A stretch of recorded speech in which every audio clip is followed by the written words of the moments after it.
RMC, le grand after, l'instant Casar. Vous m'avez presque surpris. Ah bon ? Non, mais parce que c'est magnifique. Je regardais, je vous écoute, je bois vos paroles et vous parlez de Eden Hazard, vous parlez de Chelsea, vous parlez, et puis moi je repense à Marseille. Et là tout d'un coup ça fait un gap, tout d'un coup ça fait mal au tympan. Et oui, l'OM. Alors vous avez parlé beaucoup de l'OM tout à l'heure. Vous avez parlé l'OM, souvent on se dit est-ce qu'ils n'ont pas un problème sur coups de pied arrêtés ? Ils ont un problème avec les coups de pied arrêtés. Alors moi je dis non.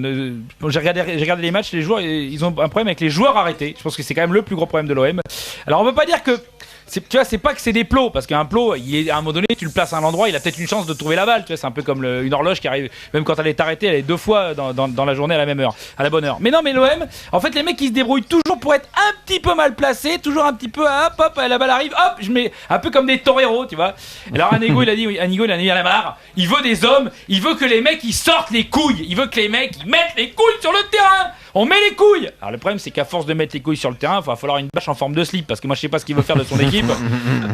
Alors on va dire Eric à l'époque, tu vois, Eric Dimeco lui à l'époque il savait sortir les couilles, tu vois, c'était pas que les siennes d'ailleurs, hein. Quand il faisait un tacle, les mecs en général ils laissaient leurs couilles sur le terrain. Donc mais tu vois, mais au moins il y avait un état d'esprit, alors qu'aujourd'hui il y a même plus l'esprit. C'est sûrement pas l'esprit. Alors qu'il y a un mec qui a un vrai état d'esprit, c'est Nyang.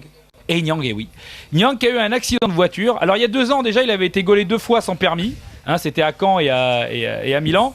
Alors cette fois-ci il s'est dit c'est pas moi, c'est un mec qui se fait gauler dans sa bagnole. Donc en fait il a remplacé les buts par une passe décisive. Mais quelque part il est toujours aussi efficace. C'est ça qui est beau, c'est que le mec quand il n'a pas un accident, il le fait avoir à un ami, voilà, qui paraît-il lui ressemblait beaucoup. Et ça c'est quand même la chance d'avoir des amis qui te ressemblent quand même. Ça c'est quand même bien, parce que si jamais il t'arrive un truc, c'est ton ami.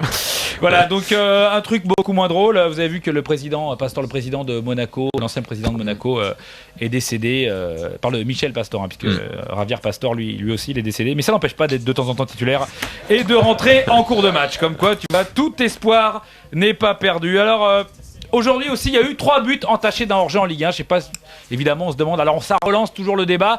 Est-ce que l'arbitrage français, est-ce qu'il est au niveau ? Mais on n'a pas dit ce que c'était les consignes sur le hors-jeu. Il y a un problème sur le hors-jeu, c'est que dans le doute, moi d'après ce que j'ai lu dans la règle, dans le doute, il faut s'abstenir de siffler. C'est ça qu'on dit, hein, dans le doute.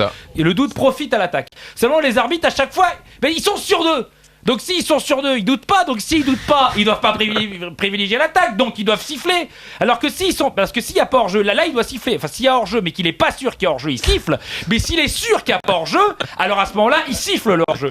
Parce que par contre, s'il est sûr, ou alors s'il a un doute sur sa certitude, alors à ce moment-là il siffle pas. Mais s'il est sûr qu'il a faux, à ce moment-là, ou alors il est sûr de douter, là à ce moment-là il siffle. Ou il siffle pas. Enfin bref, moi j'ai rien compris. Enfin d'après ce que j'ai compris, moi j'ai rien compris. En tout cas, moi j'en suis sûr. Ce que je suis sûr, c'est qu'à un moment donné, dans ce débat, le mec il a envie d'avorter une action. Bon, il a le droit.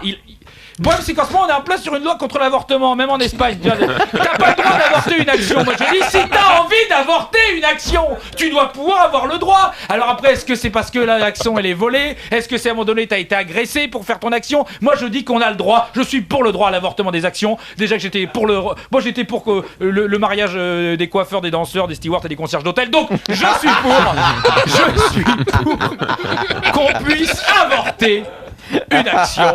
C'est aussi ça. J'ai pas fini, hein, donc je te le dis tout de suite. Vas-y. Je veux parler des Pussy Riot, les Pussy Riot qui veulent qu'on boycotte la Coupe du Monde en Russie. Vous avez vu ça ?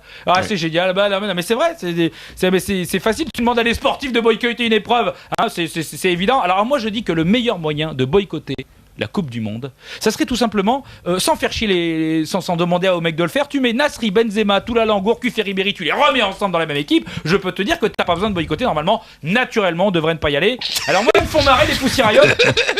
Les Pussy Riot, elles me font marrer parce que c'est facile pour elles s'en tapent du foot, mais qu'on leur boycotte les soldes, là, ces connasses, si tu veux voir.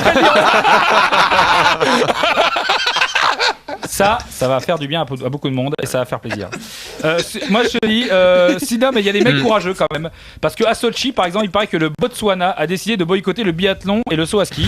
Et la Guinée équatoriale boycotte, mais alors complètement le combiné nordique et la luge. Et ça, c'est beau. D'ailleurs, même le Portugal a décidé de tout boycotter sauf le curling. C'est quand même un sport où on balaye, donc ils vont le garder. Voilà, je vous embrasse, à bientôt.